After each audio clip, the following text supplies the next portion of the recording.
Hi everyone, today's February 16, 2019, and this is the Duel Assessment, your podcast for Yu-Gi-Oh! Duel Links. My name is Green Ranger. And I'm DeckTech. And this week has been pretty tame except for the Kaiba Cup. The Kaiba Cup started Stage 2 this week, early yesterday, I believe.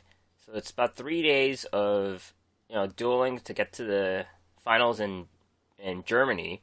Obviously they haven't put in new things into the game. There's one new card released out of two little events that they have going on where you just pretty much get rewards for dueling. But we do have some things to talk about, including esports. So, DeckTech, how has your experience been in the Kaiba Cup this week? Yeah, so like you said, pretty much only the Kaiba Cup has been happening right now that like they tend to do.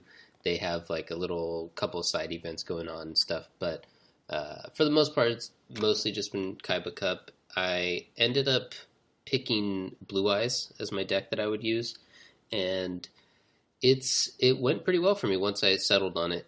I'm actually using the exact same list that I used last time that I used the deck, which I think was in November when I got King Games with it, and it's been going pretty well.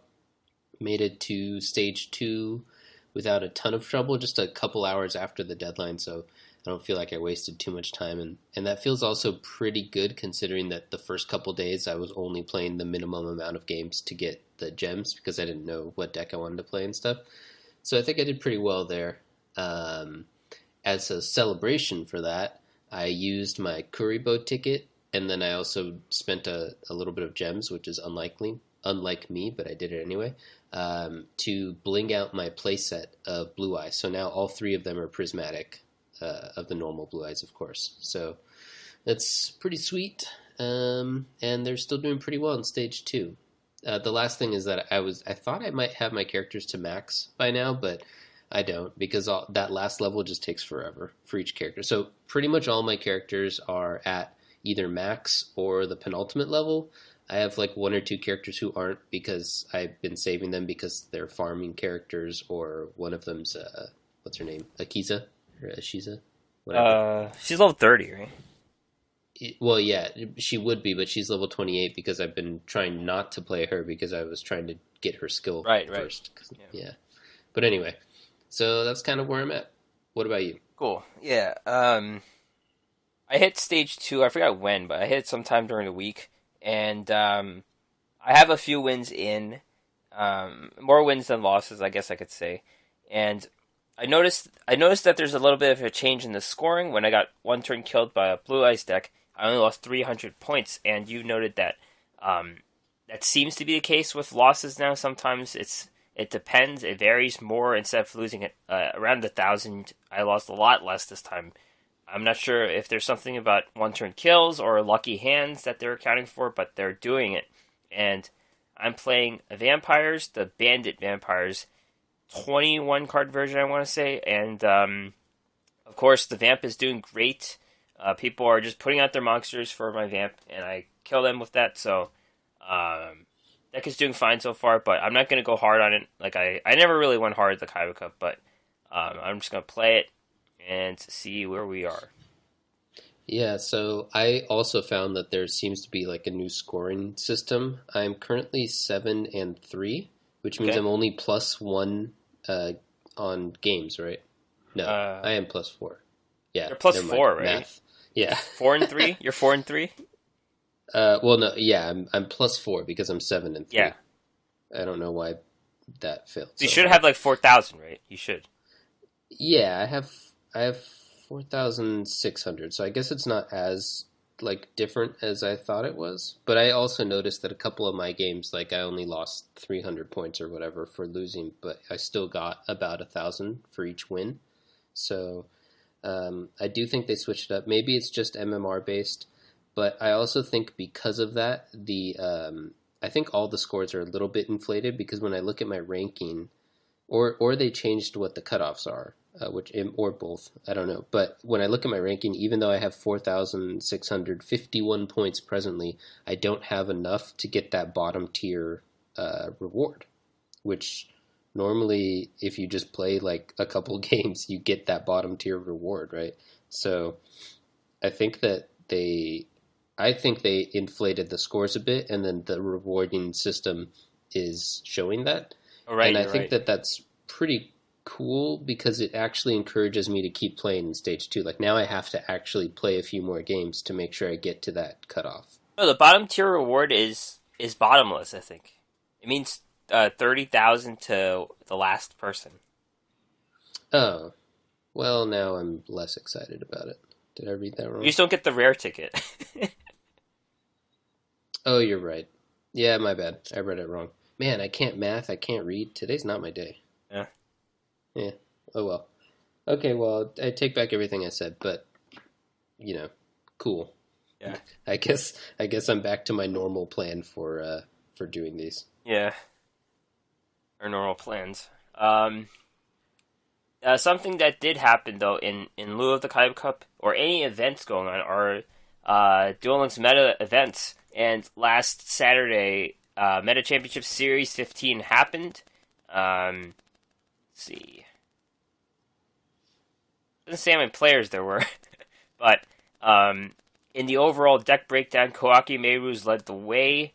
38 decks in the entire thing. Vampires number 2, Karakuris and Ancient Gears kind of tied for third, and everyone else kind of straggled behind. In the top 32, Koaki Meiru's and Vampires both were the top deck at 9 apiece. Buster Blader and Karakuri and Ancient Gears and Spellbooks.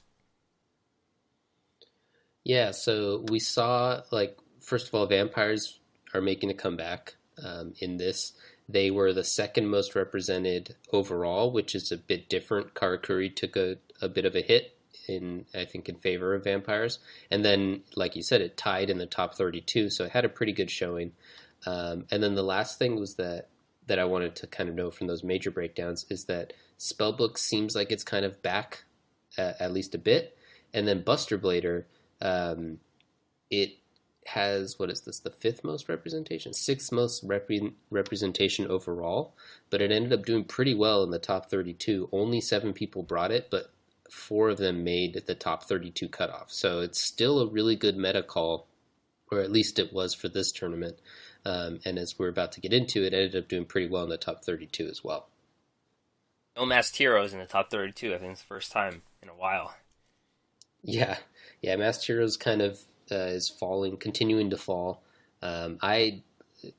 In my continual struggle to find a deck I wanted to play, I've always had Masked Heroes available to me, but it just didn't feel that good. And so this is kind of mirroring my experience where I was like, yeah, I mean, I have the deck, but I'm not excited to play it. I think Koaki maybe just does everything better, like faster. So I guess I don't know if there's a point anymore. I don't know what it is. Yeah. Yeah. I mean, and that's it, right? Your big guy in Masked Heroes has 2,800 attack, Yeah. whereas half of this meta is 3,000 attackers or better. So you're kind of just like, okay. Mm-hmm. First place, Willipino, Last Gamble, Buster Blader. So we've seen Buster Blader decks. They do this stalling thing, and this one has a Karibo package. I've seen this deck in the ladder, actually, and you see the Flute of Summoning Karibo and the 2 Karibos in the hand as well. And there are various stall cards as well. Curse of Anubis is a card that's seeing a comeback in various tournament decks. I think it's because of the Ancient Gear cards, and they previously ran a card that's 1800 normal monster, or Gemini monster, I should say, and it doesn't get affected by Curse of Anubis. Now the whole deck does, so that could be a reason why that card's in there, but Last Gamble, first place. Yeah, cool. I have not played this deck before like you have, but it seems like a nice little twist on the established archetype, and also it's nice when you are making... I love it when you can make a meta call on a meta, and then it just pays off. And that's clearly what happened here, where it's not like Buster Blade or something we haven't heard of. It's been a meta call for a while now, but it's still an underdog. It's the 6th most represented, and then it ended up just being a really good call. So congrats to him. That's awesome. Second place, Grucius, Middle Age Mechs, Ancient Gears. So we didn't really know if Ancient Gears were like a tournament deck, but I guess they are. This one's good enough for that. It is it's the deck is getting more refined, and this one has 3 breakers, which kind of sucks for people who are just, playing cheap decks. But here it is, 3 breakers, and that's a very flexible card for disrupting your opponent or for destroying your own things. So obviously that's what the Gear Town and Fortress are for, to be destroyed. And this one also runs 3 Galaxy Cyclones. A bit overkill there, but of course it kind of does the same thing as Breaker. It hits both things. I guess that's why there's 3 of each. Yeah. It I think it makes sense to do that, right? You need to have some protection for your guys to go in big. This deck is very strong, but you kind of go all in, and so you want to make sure that you have a bit of protection there. And then protection that also activates your cards is just the best, because then you don't really sacrifice utility for it. Third place, Psycho P, Karakuri's. So this is pretty much your standard Karakuri list, and that is 3, I don't know what this girl's called again. Komachi, 3 Merchant, 2 Soldiers, and 1 Strategist. That's kind of the monster core you have. And it just has 2 Cosmic Cyclones to account for the Ancient Gears. And otherwise, it's the same Karakuri list. Not too heavy on card draw. There's only 1 Cache, but that's fine. Yeah. Yep. Yeah, it sounds good. We have the offerings to Doomed here as well. 2 of those, 1 Treacherous Trap Hole. Nothing, I guess, too crazy here. And third place, Dog of Wisdom, middle-aged Max Ancient Gears as well.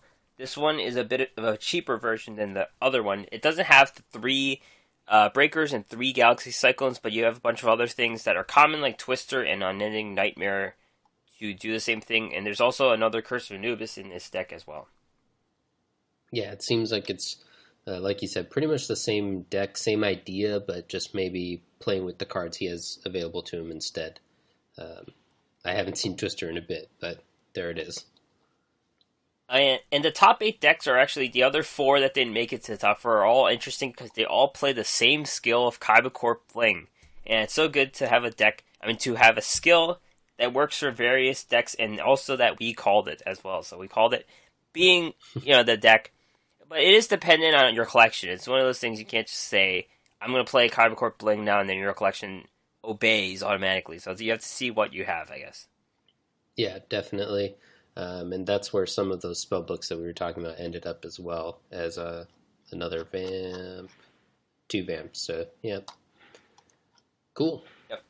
So let's talk about these decks. Poozer, top 8, Kaiba Corp Bling Vampires. This one is a 24-card deck, which isn't crazy. If I had to guess, the glossy card is probably Samurai Skull, and it's only a rare, so you're more than likely having a glossy version of that card. And it's unconventional for one reason. It runs 3 familiars. I think that's just increased the vampire consistency in a 24-card deck. Cool. Rocky Kaiba Corp Bling spellbooks. If I had to guess again, the Blue Boy is probably the glossy card, so it's a little more difficult if it's an SR, but it's hard to say. It could be any of these cards. If the Blue Boy is a glossy, you could pretty much get any card you want, so I'm assuming that's the case. Yeah, it's funny. It could be Blue Boy. It could be the spellbook to just do the inverse. It's the same thing. You can use the spellbook to get the Blue Boy. Or it could be the Silent Magician, because that's kind of your main power play. Even if the rest of the deck is kind of the engine, that's like your payoff. So maybe you want that specifically, and you just hope you draw either the spellbook or the Blue Boy to activate your Silent Magician. I could see any of those 3 being the option. Taichi 0715, another Kaiba Corp Bling spellbooks. This one is a 22-card version. Unlike big spellbook decks in the past, this one just runs 2 Floodgates. I think that's just for anything, really. Ancient Gears, I guess, hits them pretty hard, too. Yeah. I guess so. It kind of seems like... probably because Floodgate doesn't target, right?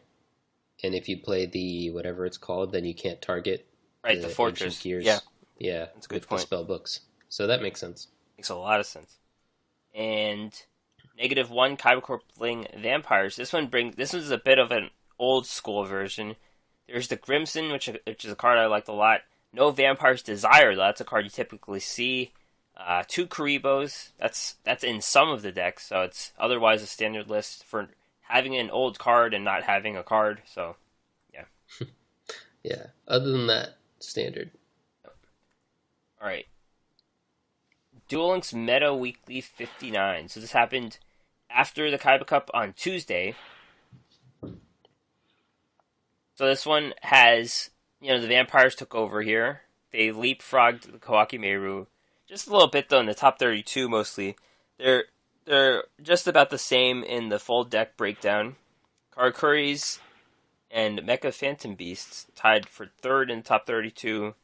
Ancient Gears didn't really show up that well compared... Well, they had 8 in the full tournament and 2 made it, so I guess that's not horrible, but...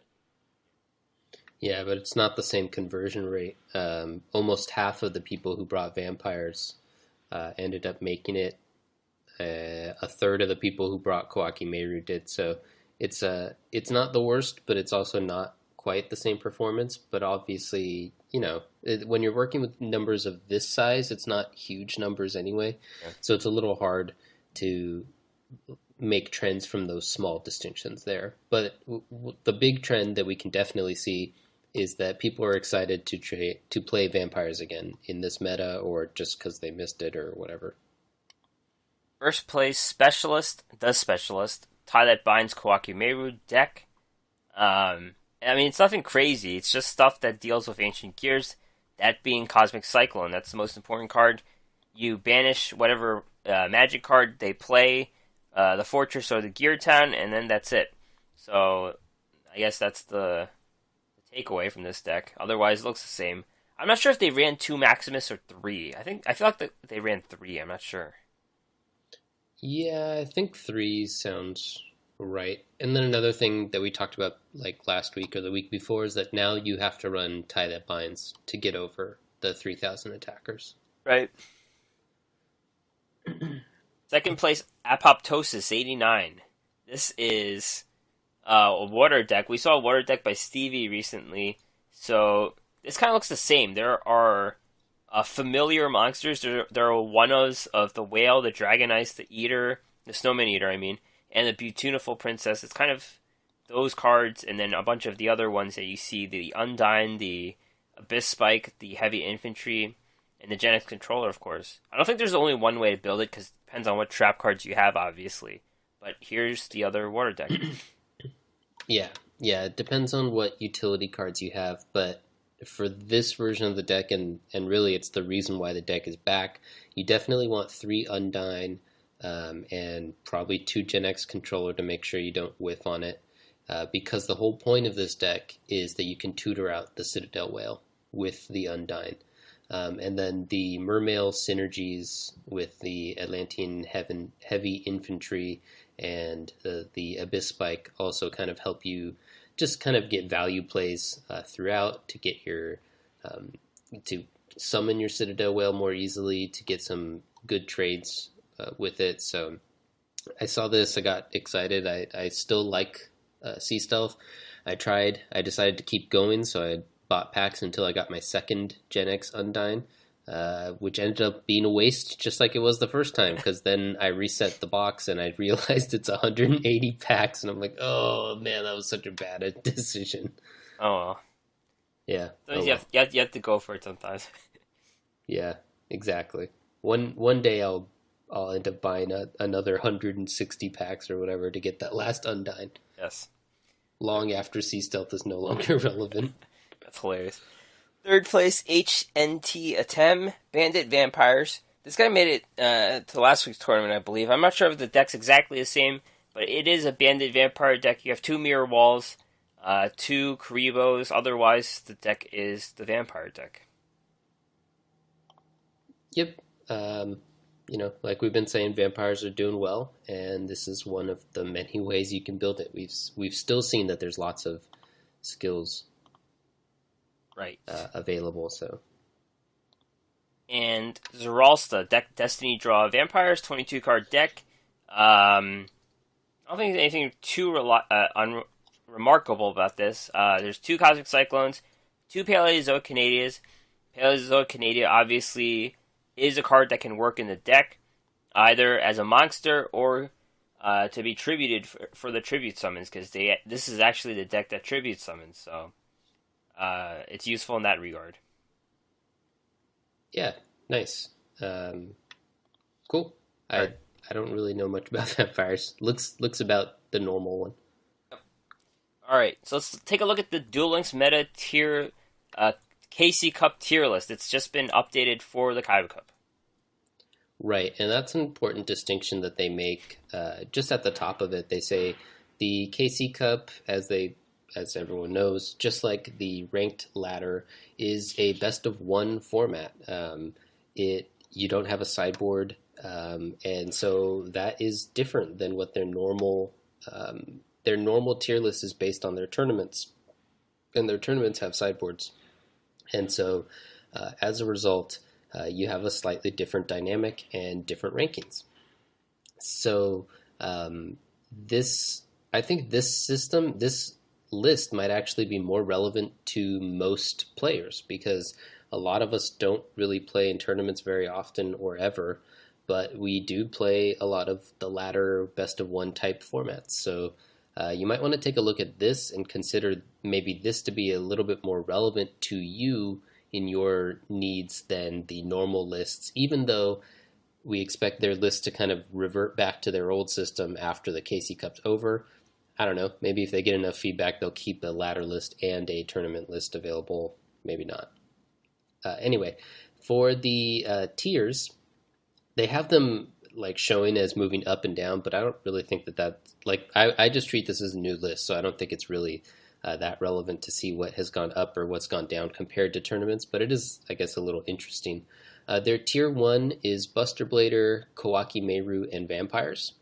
And both Buster Blader and Vampires they have as better in this format than they are in the tournament format. And interesting. I'm trying to. I mean, they have an explanation here, so you can definitely read as to why they think they're better or worse. But I guess we're just seeing Buster Blader's a good meta call throughout this meta in tournaments and in the KC Cup, so that's nice. And Vampires are back everywhere as well. I think there's definitely a little bit of, I guess, cross-pollination between the two lists as the results are doing well in tournaments are probably feeding into doing well in the KC Cup as well. Tier 2, they have Ancient Gears, Karakuri, and Spellbooks, which means that Ancient Gears and Spellbooks are up compared to the tournament, which makes a little bit sense, at least for Ancient Gears, because it gets a lot of hate in the tournaments, splash hate and just hate for its own right. And so when there's no sideboard format, it probably sees a lot fewer hate cards. Conversely, though, this is a D ranking for Karakuri, which you think would be benefiting from the inverse, because Karakuri also gets a lot of hate in tournaments. It's actually the same hate cards because, the same cards hit both. So interesting that they think it's down comparatively here. Maybe they just think it's not a meta shaper. It's not so much a relative thing as it's just these are the power levels that they're seeing and predicting. Another thing, though, is that they talked about how, we mentioned this a week or two ago, that one of the strengths of Karakuri is that it can draw so well and so quickly that it does really well in sideboard formats because it can get to its sideboard cards more quickly. And when you don't have that sideboard benefit, then it's not so much that the deck gets worse, it's just that it kind of takes away one of its power plays and power moves. So that's an interesting dynamic there. And then finally, they have in Tier 3, they have Control and Masked Heroes. This is a down for Masked Heroes, and I think that's a general meta call that will probably persist even after the KC Cup, at least while this current meta is around, because like we mentioned, Kawaki Meru and Ancient Gears both have 3,000 attacker monsters, and Masked Heroes kind of can't compete there with that. They have... In the high potential, they've added Stall and they've removed Mecha Phantom Beast. So things to look out for. Those are probably more relevant, though, kind of in the coming weeks when they revert to their tournament ranking system, because obviously it's not like we're going to sit here and try to test stuff during the KC Cup, which is very close to ending right now. So that's kind of where we are. The last thing I want to add is like for my personal experience, I think that was one of the reasons why Blue Eyes was doing well for me, is that it works pretty well in this format where there's a lot of just people devoting resources to big guys that are 3,000 attack, because I've been able to beat up on not so much Kwaki Meru. I haven't faced a ton of them. They're probably higher than me on the rank ladder, but Ancient Gears I've been able to kind of beat up on because our guys are roughly the same size, and I can banish the spells that they're trying to destroy instead. And I have one guy that's bigger than their guys, so when all my guys are the same except one is bigger than theirs, then I just come out on top. So that's kind of what I'm seeing in addition to this tier list. Cool, yeah. I guess Blue Eyes is like a deck. There should be like a tier 4, I guess. It's not really high potential, but there's like a bunch of different decks that could work okay, I guess. Yeah, you posted on the Twitter right. a thing from Japanese like WhatsApp Media, not WhatsApp Media. I don't know what it's called. They have 10 different decks though, right? I think it was. Mm-hmm. Let me see it. Hold up. At faster internet, this would be good. Let's see. Okay, so yeah, at Media Duel. It's kind of like a Japanese wiki for any resources. They have Kawaki Meiru's versus Ancient Gears, and then there's 8 other decks in contention. So there's Vampires, Buster Blader, Karakuri, Control, Masked Heroes, Blue Eyes, Spellbooks, and also, what is this, Silent Swordsman? Yeah, Silent Swordsman. Yeah, so I think, I don't know how much of it is just them reacting to what they're seeing or what's popular versus what's good, but, Blue Eyes is listed there too, so I do think it's worth considering. I think it's a solid choice. It's, like I said, it's been doing pretty well for me, and it kind of makes sense when I thought about it as to why it was doing pretty well in the meta. Silent Swordsman actually is a deck I've seen a lot too. They do like, I've seen like a Noble Knights Silent Swordsman, for example. Yeah, I saw more of that. I don't think I've seen any in the KC Cup, but I did see some in the ladder recently, so I don't know. Maybe, I've only played whatever it was, 10 games in Stage 2 and probably 30 or whatever in Stage 1, so it could just be that they're not a huge percentage and I've missed them or something. Yeah. Alright. So in addition to the Kyber Cup, what we're going to do right now is take a live look at the Kyber Cup. Right now, it is 11:46 a.m. on Saturday, and this ranking is updated as to 16 minutes ago. So, as of 11:30, I'm ranked East Coast time. East Coast time, right? Yes. If that's relevant. So, the first place is a guy from Japan. That's all I can say. He has 68,575. Socrates, with an accent mark, is second place, 65,000. Playing first place, I think we could assume they're playing Buster Blader because they have Joey icon. I don't think you're at the point where you're disguising your character to fool people, so the first place is probably Buster Blader. Second place is Ishizu, so anything that runs Sealed Tombs. If I had to guess, probably Kawaki Meru, because I've seen them run Sealed Tombs a lot. So, third place, Detective Sam, 64,000. They're playing Akiza, so it's probably Akiza's skill. Fourth place, Unity. Yusei is probably running Tie That Binds, if I had to guess. And fifth place is a guy, Matsupaz, a Japanese player who consistently ranks pretty high. He's playing Mokuba, and that's probably Kyber Corp Bling.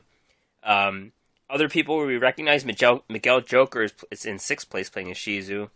And if you look at the region ranks, North America, Season Hentai in sixth place. Nice. There are some guys we recognize, but they fell off the list. Maybe they're asleep right now. Yeah, 420 Magic Man. These names are just ripe for discussion here. yeah, just family friendly names. Edu16 is a guy we've seen. He's third place in Latin America / Caribbean. Let's see. Lucius is fourth place in Europe. In Japan, as we mentioned, those top three here are in the top 10 in the world. Yeah, I don't recognize anyone else here. Or maybe I can't read it, so that's the other thing.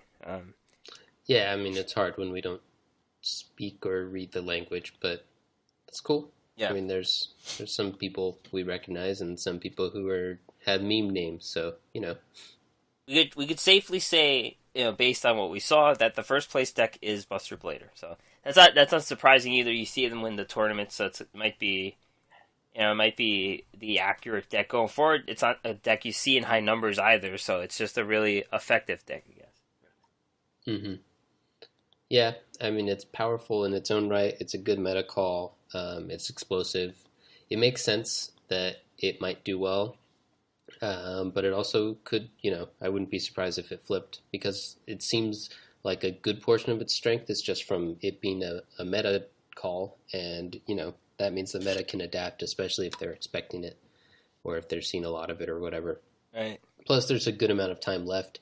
The players who win these things usually end up playing like pretty much the whole day. So there's a lot of room for these things the top ranks to shift around.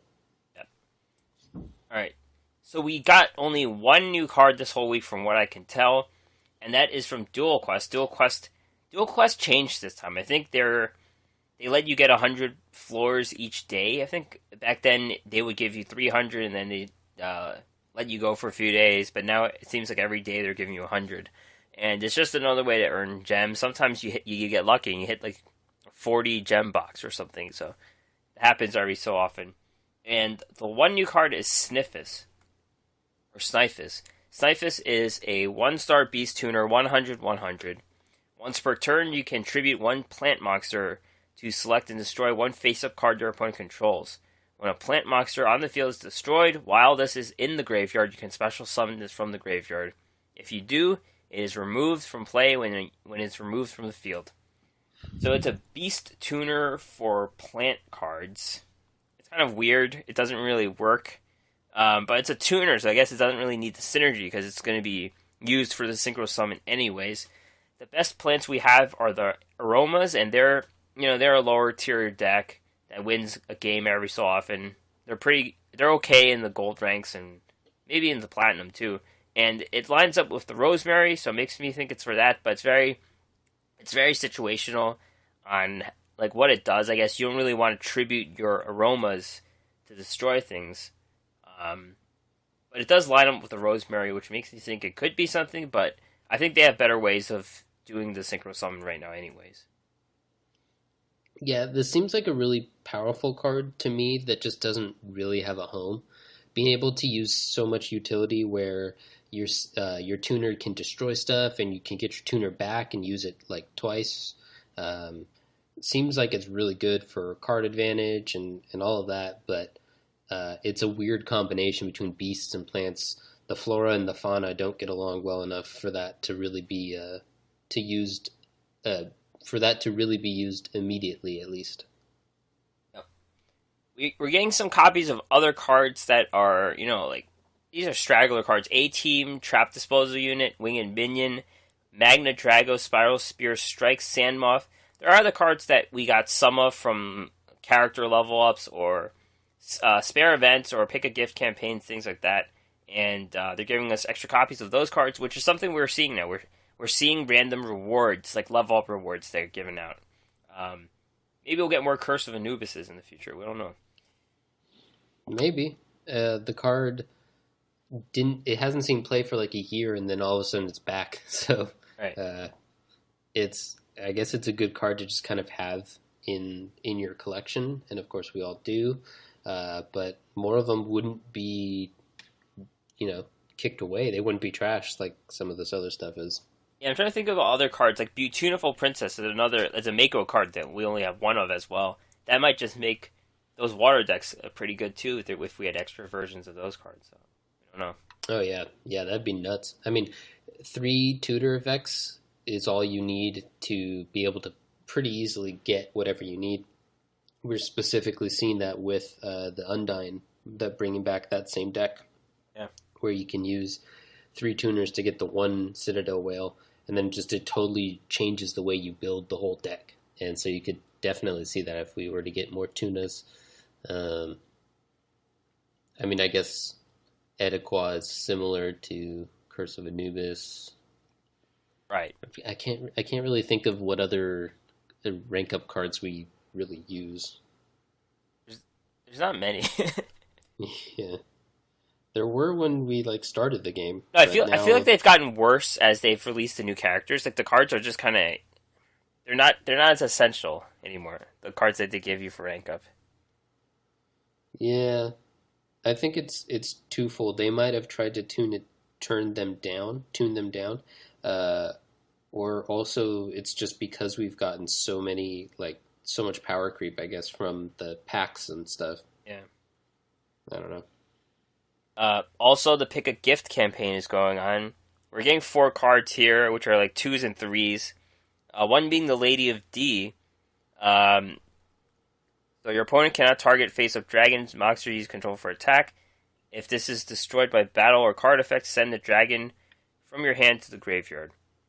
So I guess dragons are all about power plays. They don't really have rooms for these support cards at this time. Emissary from Pandemonium is that really big tuner monster. Battle Tuned. Battle Tuned is an interesting card. It could see play in the future. Mirror of Oaths is a card that I always thought had so much potential, but never made it. Yeah, let's see. I don't remember which one that is. I remember the art, but I actually don't remember what it does either. But I feel like it did something against Masked Heroes, if I had to say. All right, let me see. It's a trap that reads, when your opponent special summons a monsters from their main deck, destroy that monsters, and if you do, draw 1 card. So yeah, you're right. That is, it seems like a really good, obviously it's very situational, but in the right meta, that's obviously just a huge tempo play, right? You get to destroy everything they special summon if they do them more than one at once, and you get to draw a card to cantrip your card. So that's backbreaking if you get it off. So in the right meta, that might be a good sideboard card or something. This is like the card Network Trap Hole. And the only reason I know this is because I was messing around with Trap Tricks cards. And a Network Trap Hole banishes the monster that gets special summoned from the deck. It's kind of like that, but it just never really hit enough. I think the only thing that you can think of right now is the Karakuri. Not the Karakuri. Yeah, the Karakuri and the Urn Knight. The Koakime Urn Knight. He special summons. Wait, is it from the deck or the hand? I don't know. I think it's from the deck. I don't remember. It's from the deck, yeah. Yeah. Yeah, so it's still like not. If it hits the Maximus, then it might be a card to consider, but that comes from the hand, unfortunately. So. Mm-hmm. Yeah. Yep. So we're getting a 3rd copy of this card as well. I don't know. Maybe we'll see him in the future. All right. Big news. DeckTech has an announcement here. That's right. Yeah. So the announcement is that this is going to be my last episode, at least for the foreseeable future, as a co-host of the show. This plan has kind of been a plan for a couple months now, I think. And at first we decided to kind of sit on it for a little bit, make sure that it was something I really wanted to do. Did that for a couple weeks, and then at that point we were at episode like 92 or 93 or something, and I decided I would stick around to get to 100 and not let it kind of dampen that celebration or make that too weird. And so we kind of decided to separate it and make this my last episode. One, to explain a little bit, there's kind of 2 main reasons why I'm leaving. First one is something we've mentioned on and off on the show a couple times, and that's that I'm very interested in game design and development, I've been applying for a couple of years now and studying and working on it in that whole time. And the whole time we've been doing this show, really. And I recently got closer than I had ever before been to getting essentially this dream job. And, I got past the initial application review. I passed the design test, and I got to the second interview phase. Obviously, I don't know for sure, but they told me I was in the top 4 candidates. But I didn't end up making it, and that was both invigorating and also just like devastating to get so close. And it kind of made me realize that I still really want that dream. Unfortunately, the target was Blizzard, who, if you're following the news, is kind of going through a rough patch, and I don't really want to get into that, but I do still want to be a game designer and developer, and that experience of getting that close and being told that kind of, obviously I didn't just like completely nail everything, and it wasn't the only reason, but one reason why I wasn't selected was because I didn't have any of that formal game designer or developer experience. They told me I was the only candidate who made it that far who wasn't already like in the business. And so I kind of decided that I needed to refocus. And so I've been trying to teach myself to code, and I want to make a game on my own. And obviously that's very time consuming and difficult. And so I'm trying to cut back on things that aren't necessary at this point so that I can devote more of my time to that. And part of the reason why this show and Duel Links in general kind of fell within that category for me, for things that I felt like I could cut, is that I just haven't been in love with the game for a little bit. Not in the way that I used to be. As you guys probably noticed, every week for the past couple months, I've been kind of looking for a deck that I wanted to play. I've not been playing a ton of PvP, mostly just been grinding like, the PvE events or the standard duelist, trying to keep up. But the main motivation for me doing so was so that I could come on this show and not be completely dead weight. And it wasn't really something that I was doing for myself anymore. And I kind of felt like that wasn't the best use of my time. And, it's not permanent, I think. I'm still probably going to poke my head in every once in a while, but and I also don't want to tell other people like that they shouldn't enjoy it. If you're loving the game, then that's great. That's something that you should still keep doing. And I just think it's not for me right now. So I just wanted to say thanks to all the listeners, readers, fans, friends, everyone who comments on Twitter, or everyone who supported the Patreon. All of that stuff, really support all of your interactions, and I'll miss you guys. It was the reason why I stuck around for as long as I did, was all of you guys, and of course Green Ranger. A big thanks to you too, buddy. I had a lot of fun doing this, and I'm glad that you specifically dragged me along and made this happen. It was a great experience. Do you want to talk about some of this housekeeping stuff now, or do you want to you mentioned some questions? What should we do first? I guess the housekeeping. We can talk about housekeeping first. Yeah. All right, so okay. I will be continuing the show in the meantime. I'm going to do it by myself for a little bit. I'm not sure.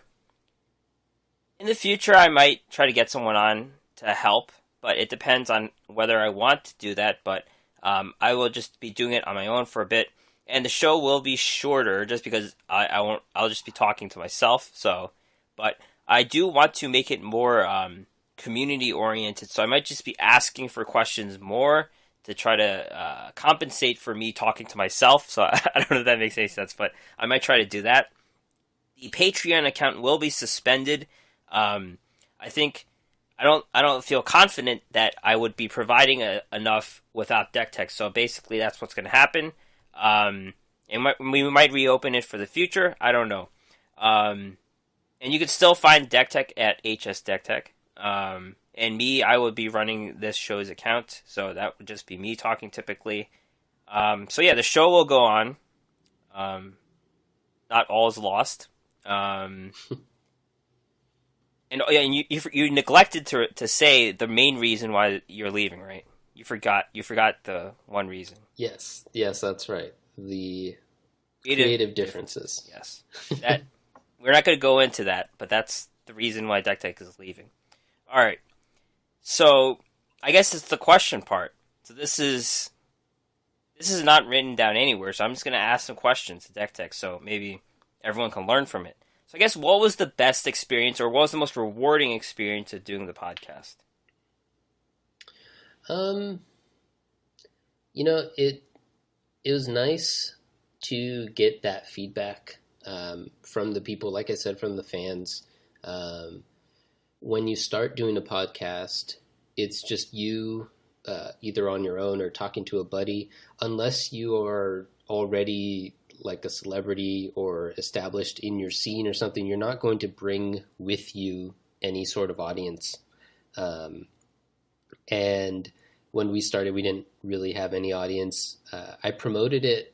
We both came from the Hearthstone scene. I thought there would be more crossover between Hearthstone and Duel Links, but there didn't really end up being very much of it at all. So just watching it grow was really fulfilling and really satisfying on that psychological, personal level. Of you're like, okay, cool. Some people are finding this. People are getting something out of it. People are responding to us and stuff, and that's really nice to see that you have. We're not a huge podcast by any means, but you have a couple hundred listeners, couple hundred followers and stuff, and it's really cool to get that influence, to see that sphere of influence, and be like, okay, cool. People do care what you have to say, and that's nice as someone who has opinions on things. Um, I think I don't remember when this was, but I think you started showing up on more Hearthstone podcasts. Am I right? Or did the podcast have anything to do with that, or was that just your own Hearthstone career getting you onto those podcasts, or was it I have experience podcasting, I can talk? I don't think it hurt. Yeah. I don't know how many people really used it as like a baseline. I think a lot of the shows that I was on were not like small shows and bigger than ours for sure, but they're not the shows that bring on only like professionals or anything like that. Um, they were bringing on fans and listeners and up and coming people within the Hearthstone scene, and I definitely think it helped me being on the show. Where like if on one of them I had technical difficulties and it kind of just was able to work through it. On one of them, their style of show was just they kind of freestyled a little bit more, and so they didn't really have show notes. Like we tend to do pretty robust show notes and then go from there. But just having that experience of being able to answer stuff on the fly from having done 100, well, not quite 100, like 98 episodes of this. I guess at the time it was less, but you know what I mean. Having that experience helped me perform better in those podcasts, except for the one where I was really sick, in which case I performed pretty poorly. But I was sick, and I blamed the sickness. Okay. Did doing the podcast bring out an unexpected skill you had that you didn't know? Mm, I don't know. I mean, it could for some people who are thinking about pursuing their own podcasts, people who um, maybe would have to pick up skills like tech skills or editing skills or whatever. But in all candor, you do all of that work, so I don't think I picked up too much. Um, it went along nicely with my.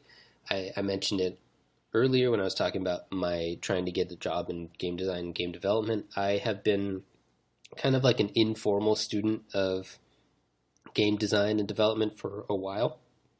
And I really ramped it up at around the time that we started this show as well. And part of that was just I had a long commute and I was able to spend that time listening to podcasts, and a couple of them relate to game design development. And so I was listening to it and at the same time kind of like implementing it on our show. So I thought that was kind of cool, helped me grow in that way. Okay. I have run out of questions that I could come up with on the fly at the moment. Perfect. Yeah. So yeah, we didn't even talk about the upcoming news. We should have done that first. We sequenced this completely wrong. Yes, well, if you wanted to do that editing magic, you could. Otherwise, we could just do this and consider it part of our sign-off. Yes. Yeah, so thanks for being on the show for so long, for the show's duration. As I mentioned, I will be continuing it, so stay on board if you want to keep listening to stuff, or give me a shot. I guess that's something you could do. I might be completely different. I might try to take on aspects of DeckTech. You don't know what's going to happen. So I hope you guys do give it a shot. Like I said a few times on the show, Green Ranger does a lot of the work on the back end, including a lot of the show notes. More recently, we kind of switched up our schedule, and also, like I said, I haven't been as into the game, and so in the past couple months, he's been doing a lot of the show notes as well as a lot of the editing stuff, and, I really appreciate that, and you guys should show your appreciation, too, by continuing to listen and see how it goes. Yep. So, I guess you have the last word at the end of this podcast today. You have the last word. Say what you want. You didn't want to do the upcoming news? Oh yeah, I forgot about You're that. Skipping it? Jesus. Alright, upcoming news. A new character, certain characters. They are Loomis and Umbra. So, a new Battle City thing is going to happen again, or maybe Merrick let them be free agents. I'm not sure what's going to happen. Duelist Challenge is coming late February, and of course, Dino DNA is here. His skills have sort of been data mined, so we kind of know what's coming, but I have a feeling it's going to be like he has these dinosaur cards, but dinosaurs are not coming back. He's going to be an annoying stall character. That might happen, so that's not good for the prospects of this game, but, new character is good to level up for cards and rewards, of course. Yeah. All right. Yeah, you have the last word. Go ahead. All right, now the last word. My last word is just going to be thanks, everyone, again, for all the memories. Love you guys, and keep dueling. We never made like a sign off for the show. Yeah, it was. We never. It's been. Jeez. Maybe that's something you could do now that you get to revamp the show. You get to make a weekly sign off. Oh man, I'll have to start quoting. We should have quoted the last episode, what they said when Atem went back to the spirit world. Oh, yeah. I think it went something like, "It's been a long road to see you again." Or maybe that was the end of Fast and Furious. I don't know. Or maybe both. Maybe both.